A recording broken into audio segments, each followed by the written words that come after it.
Di musim panas, yakni pada tanggal 22 Juli 2011 lalu, setelah melakukan serangkaian pengeboman di Oslo yang telah menewaskan 8 orang. Seorang ekstremis sayap kanan anti-Islam, bersenjata lengkap berpakaian seperti petugas polisi, muncul di pantai perkemahan musim panas yang dipenuhi para remaja di Norwegia. Anak-anak itu tidak tahu bahwa pemburu sedang menargetkan mereka, karena mereka dianggap sebagai penyakit Eropa. Lalu pemburu tersebut mulai menembaki. Di mana polisi sebenarnya? Pada akhirnya, 77 orang tewas dalam serangan paling mematikan di negara tersebut sejak Perang Dunia II. Seperti kisah yang diceritakan oleh seorang penyintas yang berhasil selamat. Namaku Munir Jaber. Saat kejadian tersebut usiaku baru menginjak 21 tahun dan lahir serta besar di Oslo. Aku menjabat sebagai sekretaris distrik AUF, berambut hitam serta bermata coklat. Aku adalah putra seorang imigran dari Eritrea dan Maroko, tetapi aku adalah orang Norwegia berdasarkan hukum. Anak-anak muda seperti kami adalah salah satu orang yang dianggap, orang seperti Breivik, sebagai ancaman eksistensial. Usai ceramah tentang politik mahasiswa, ponselku mulai berbunyi melalui tweet dan pesan singkat bahwa telah terjadi ledakan di Oslo. Aku mencoba mencari tahu lebih banyak secara online. Laporan awal masih samar. Terdapat spekulasi singkat bahwa saluran pipa gas mungkin telah pecah. Namun, menjadi jelas dalam waktu setengah jam bahwa sebuah bom telah diledakkan oleh seseorang dan kini blok-blok pemerintah menjadi sasarannya. Menjelang pukul 5 di Utøya, pria berseragam polisi yang diketahui bernama Anders Breivik telah ditemui di halaman oleh Monica Besey dan Trond Berntsen, seorang polisi yang sedang tidak bertugas dan menjadi sukarelawan sebagai penjaga keamanan pulau.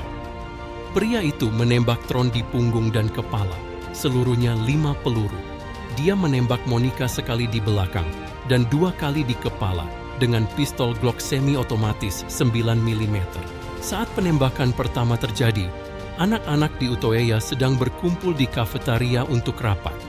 Sebagian berada di sekitar lapangan, basah karena rintik hujan, dan udara di dalamnya menjadi lembab dan panas. Mereka hanya mengetahui bahwa telah terjadi sebuah ledakan di Oslo. Mereka ketakutan sekaligus bingung. Pukul 4.50, aku tetap berada di gedung kantin setelah pertemuan mengenai pengeboman berakhir. Tiba-tiba, terdengar serangkaian letupan yang cukup mengagetkan. Kedengarannya seperti petasan atau balon, tapi tampak lebih berdentum. Awalnya aku kesal. Siapa yang akan melakukan hal kekanak-kanakan di saat seperti ini? Sekitar pukul 5 lebih, kemudian orang-orang mendobrak pintu. Wajah mereka panik, berteriak agar semua orang lari. Aku ikut berteriak agar anak-anak keluar, tetap merendah, tetap di bawah jendela. Semua orang terjatuh dan lantai dipenuhi tubuh-tubuh yang berjongkok. Satu kepala terangkat. "Tunggu," kata sebuah suara. "Kita lari dari apa?" Aku sadar tidak tahu apa yang sebenarnya terjadi dan tetap terus berjalan ke arah pintu, sesekali mengintip ke lapangan datar. Ada seorang gadis di tanah. Dia tidak bergerak dan darah mengalir dari kepalanya. Masih tidak bisa memutuskan apakah itu nyata atau tidak. Lalu kembali ke dalam gedung, mencoba mengintip melalui celah jendela dan tampak seorang pria berkostum hitam berseragam polisi sedang memegang pistol, mencoba untuk menembaki siapa saja orang-orang yang berada dalam lapangan. Senjata itu tampak asli dan, kalaupun bukan, atau hanya perang konyol, aku khawatir para pekemah akan saling menginjak-injak karena panik. Penembakan semakin dekat. Aku dapat mendengar suara tembakan di dekat jendela, pintu, lalu di dalam. Pria itu menembak seorang anak laki-laki 8 kali, dan 5 kali lagi. Lalu, dia membunuh 5 gadis dengan 18 peluru. Lalu dia pindah ke kamar sebelah. Dia membunuh 5 orang lagi di sana.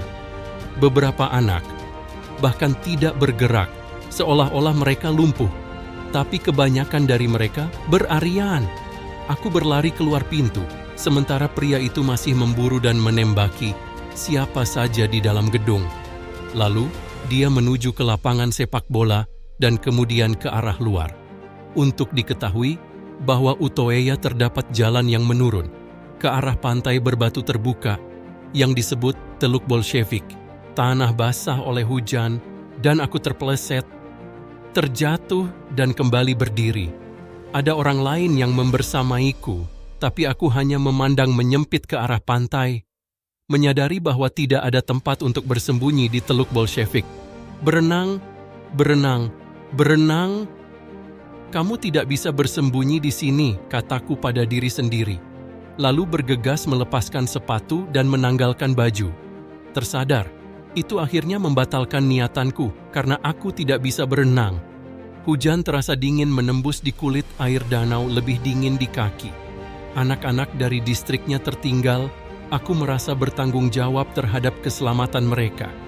Akhirnya, bersama 3 remaja yang berhasil lolos, kami berhasil menyusuri perairan ke barat, berlindung di balik batu besar pertama yang muncul dari Tirif Jordan. Bunyi letupan dan dentuman semakin dekat, dan posisi penembaknya berdasarkan sumber suaranya. Pemburu itu telah mendekati Teluk Bolshevik.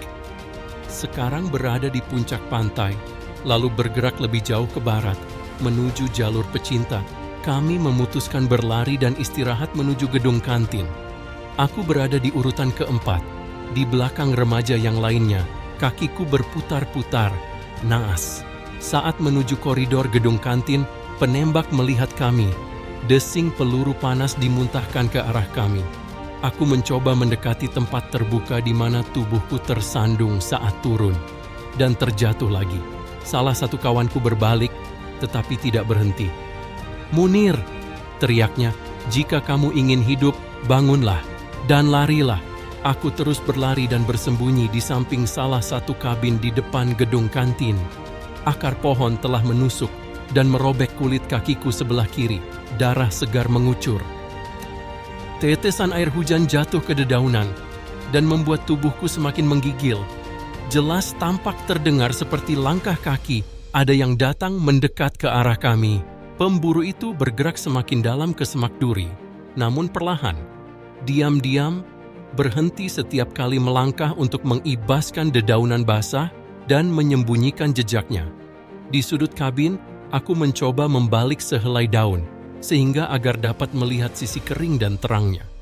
Bahwa ini bisa kugunakan sebagai semacam cermin, dan memposisikannya, sehingga daun akan menangkap bayangan jika ada orang yang menyelinap di sepanjang dinding ke arahku. Aku mengamati daun itu, lama sekali, dan masih bisa mendengar suara letupan bergema di seluruh pulau. Tapi sepertinya suara itu tidak terdengar dekat. Tubuhku kedinginan karena bertelanjang dada dan tidak bersepatu di tengah hujan. Berkali-kali berusaha mengencangkan seluruh ototku agar tidak menggigil. Gigiku bergemelituk dan suaranya sangat keras di kepala. Mencoba menjulurkan lidah di antara gigi geraham di sisi kanan, seperti penyekat, sehingga suara gemerutuk terhenti. Sebuah helikopter terbang di atasku. Ada lebih banyak tembakan. Dari dalam air dan dari kejauhan terdengar suara mesin perahu kecil. Aku tidak tahu sudah berapa lama menunggu di tempatku bersembunyi. Aku memutuskan di antara 2 pilihan. Yajni terus menunggu seseorang untuk menemukannya, atau bagaimana caranya agar bisa sampai ke air. Aku melihat seorang gadis bersembunyi di dekatku, dan ku bergegas ke arahnya, tidak menutupi jejaknya kali ini, tapi tetap sesenyap mungkin. Gadis itu tidak bersuara, dan lalu berbisik padanya agar diam dan tetap bersamaku. Lalu, bersama-sama, kami menyelinap ke Teluk Bolshevik. Kami melihat sosok terbujur orang-orang di sekitar pantai, di depan arah kami menuju. Tidak ada yang bergerak. Lebih dekat sekarang, dan jelas, bisa melihat banyak darah segar di samping para mayat yang bergelimpangan itu, yakni ada dengan beberapa luka tembak di dada, kepala, leher, dan kaki. Sebanyak 5 mayat di Teluk Bolshevik dan 3 di bebatuan di dekat kami. Aku mengenali sebagian besar dari mereka sebagai teman-teman yang aktif di organisasi. Nih, aku menyuruh gadis itu masuk ke dalam air, berenang menjauh dengan tenang. Dia meraih tanganku dan menariknya ke Tyrifjorden, dan kami pun terlempar dari pantai. Telah setengah jalan kami menyeberangi danau dan menggigil kedinginan. Tampak polisi datang dengan perahu kecil, berhenti di samping kami. Aku merasa was-was karena pria yang menembak para remaja di pulau itu bukankah juga berpakaian seperti polisi, tapi pilihan apa yang aku punya? Akhirnya, kami berhasil naik ke perahu dan berhasil dievakuasi dengan selamat. Sekitar pukul 18.25, penyelamatan oleh 2 regu Delta akhirnya mendarat di Utøya. 4 pria pergi ke utara, ke tempat yang ditunjuk oleh para penyintas melalui pesan singkat dan sosial media. Selama lebih dari 1 jam, suara tembakan bergema di seluruh pulau, sehingga tidak ada yang tahu pasti di mana arah penembaknya. Tim kedua, 6 petugas, bergerak ke selatan menuju gedung sekolah berwarna merah ceri tersebut. Setelah beberapa waktu kemudian, regu Delta berhasil menemukan pemburu itu di tempat terbuka, dengan Ruger di tanah dan pistol di sarungnya. Pemburu itu mengulurkan tangannya ke kedua sisi, tidak tegak seperti penjahat yang terpojok, tetapi setinggi pinggang dan telapak tangan menghadap ke atas, seperti orang suci yang memeluk kawanannya. Seorang komando berteriak agar dia turun ke tanah. Yang lain menyuruhnya untuk berlutut. Apa yang harus saya lakukan? Pria itu bertanya, suaranya tenang dan datar. Apakah kamu ingin aku berlutut atau berbaring di tanah? Polisi menginginkan dia di lapangan, dan kemudian mereka menyerangnya, memborgol tangannya, lutut seorang petugas di punggungnya. Kalian bukan targetku, kata pria itu kepada mereka. Aku menganggapmu kawan. Bahkan, pria tersebut sudah 2 kali menawarkan diri untuk menyerahkan diri kepada polisi. 35 menit sebelumnya, pada jam 6 sore, dia memutar nomor layanan darurat 112 dan dialihkan ke Buskerud Utara. Ya, halo, nama saya Komandan Anders Behring Breivik dari Gerakan Perlawanan Anti-Komunis Norwegia, katanya kepada seorang operator. Saya sedang berada di Utøya saat ini. Saya ingin menyerah. 26 menit kemudian, dia menelepon lagi. Panggilan itu ditujukan ke Buskerud Selatan. Kami baru saja menyelesaikan operasi atas nama Ksatria Templar, Eropa, dan Norwegia, ujarnya. Menyerah kepada Delta dapat diterima. Namun dia tidak berhenti membunuh. Dalam waktu lebih dari 1 jam, dia menembak 99 orang. Hampir semuanya lebih dari 1 kali, setengahnya setidaknya 3 kali. Dia membunuh 67 orang, yang termuda 14 tahun dan yang tertua 51 tahun. Tetapi kebanyakan dari mereka adalah remaja. Dia juga membunuh seorang anak laki-laki berusia 17 tahun, yang dalam ketakutannya jatuh dari tebing di sisi barat dan mematahkan tengkorak dan panggulnya serta merobek paru-paru dan limpahnya. Pembunuhan ke-69 adalah anak laki-laki berusia 17 tahun lainnya yang mencoba berenang dari South Point. Penyelam menemukan mayatnya di dasar danau beberapa hari kemudian.